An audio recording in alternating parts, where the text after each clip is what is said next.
नाम रविंदर सिंह है, दिल्ली का मैं फिलहाल रहने वाला हूं। वैसे मैं यूपी डिस्ट्रिक्ट बुलंदशहर तहसील अनूपशहर से बिलोंग करता हूं। मेरा जन्म बिल्कुल एक आम किसान परिवार में हुआ। बहुत गरीब परिवार था मेरा।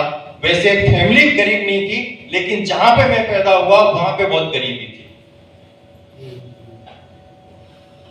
और एक ऐसा लड़का जिसकी दादी अनपढ़, जिसके दादा अनपढ़, जिसकी मां अनपढ़, और आज वो जब आपके सामने बस खड़े होकर बात कर सकता है, तो आप भी कर सकते हो कि नहीं कर सकते?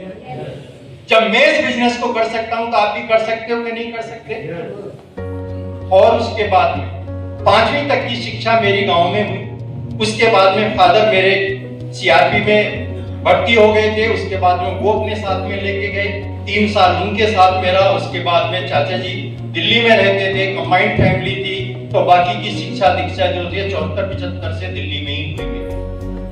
और वहां का आसपास का माहौल भी सब ऐसे ही था, गांव जैसे ही माहौल।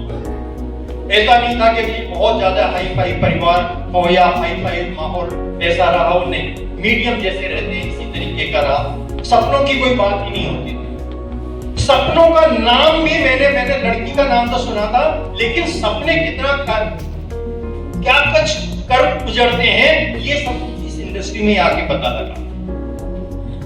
उससे पहले मुझे सही से डेफिनेशन नहीं पता थी कि सपने की डेफिनेशन क्या होती है। मैं आपको रियलिटी बता रहा हूं। और कब तक नहीं पता चली? जब तक मैं 35 साल का था, तब तक मुझे सपने की डेफिनेशन नहीं पता थी। लेकिन एक ऐसा इंसान जिसे सपने की डेफिनेशन नहीं पता थी, उसकी परिभाषा नहीं पता थी, आज आपके सामने सीटीसी बन के खड़ा है, तो देखिए इस बिजनेस में क्या मिल सकता है। मिल सकता है कि नहीं मिल सकता? मैं आज कुछ आपको ऐसी चीजों से पर्दा उठाना चाहता हूं कि जिसमें एक आम आदमी उलझ के रह जाता है। आप सब लोग कामयाब होना चाहते हैं, लेकिन कैसे? अब आप कहेंगे कि अपॉर्चुनिटी देखिए, इसके माध्यम से हम हो सकते हैं, लेकिन थोड़ा सा तो अपने अंदर परिवर्तन करना पड़ेगा। क्या ये जो परिवर्तन आप देख रहे हो, आज मेरी 62 साल की उम्र है, क्या शुरू से ऐसा रहा होगा? मैंने भी तो अपने अंदर बदलाव किए होंगे। बदलाव क्या किए मैं आपको बताता हूं, और उसका फर्क क्या पड़ा ये भी आपको बता देता हूं। इतना समय है ना अपने पास में? मैं बिल्कुल बोलना नहीं जानता था, मतलब लोगों के सामने। अगर मेरे मामा जी भी घर पे आते थे तो कई दिन तक अगर रुकते थे, वो 2 दिन 3 दिन, तब तक मैं उनसे शर्माता ही रहता था। वो इधर तो मैं इधर। अब आप लगाइए कि ऐसा आदमी किसी से बात कर सकता है क्या? नहीं कर सकता ना। सबसे पहला बदलाव ये आया कि मैं लोगों से बात करनी शुरू कर दी जब इस इंडस्ट्री में आया। ये मेरे लिए बहुत ही कमाल का मेरा अचीवमेंट है कि मैं लोगों का सामना करने लगा, लोगों से बात करने लगा। और धीरे धीरे मैं दोनों चीजों को लेके चलूंगा। उसके बाद में मैं पढ़ाई करता रहा। तो पहला जो मेरा काम था, मैंने 500 रुपए की एक नौकरी करी थी, अकाउंट्स की नौकरी करी थी 85 में। वो तकरीबन 1 से 1.5 साल करी, वहां पे बढ़ के 600 रुपए हुए 1.5 साल के अंदर। उसके बाद में वो नौकरी छोड़ दी। उसके बाद में एक गारमेंट्स फैक्ट्री थी, उसमें नौकरी करी, उसमें मुझे 1500 मिलते थे। वो भी तकरीबन 9 महीने 11 महीने के करीब मैंने वो नौकरी करी।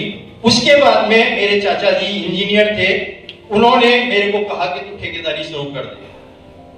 तो मैंने तकरीबन शादी मेरी 88 में हुई और 88-89 तक मैंने ठेकेदारी करी। वो जो ट्रेड था वो मुझे नहीं भाया, क्योंकि वहां पे खाना पीना रिश्वत ये सब कुछ चलता था, जो मेरे एथिक्स को गंवाना नहीं था। और मैंने वहां पे भी मतलब मेरे को सक्सेस नहीं मिली, कामयाबी नहीं मिली।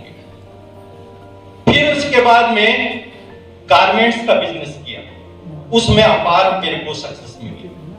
1 साल की टर्नओवर 1 करोड़।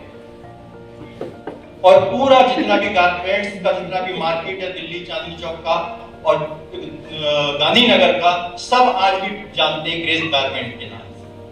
कि उस तरीके की कोई ऐसे शादी के जो कपड़े तैयार होते हैं, पार्टी वियर तैयार करते हैं, बहुत अच्छी क्वालिटी के डिजाइनर सूट आपको मिलते हैं, इस तरीके से वहां पे भी नाम था।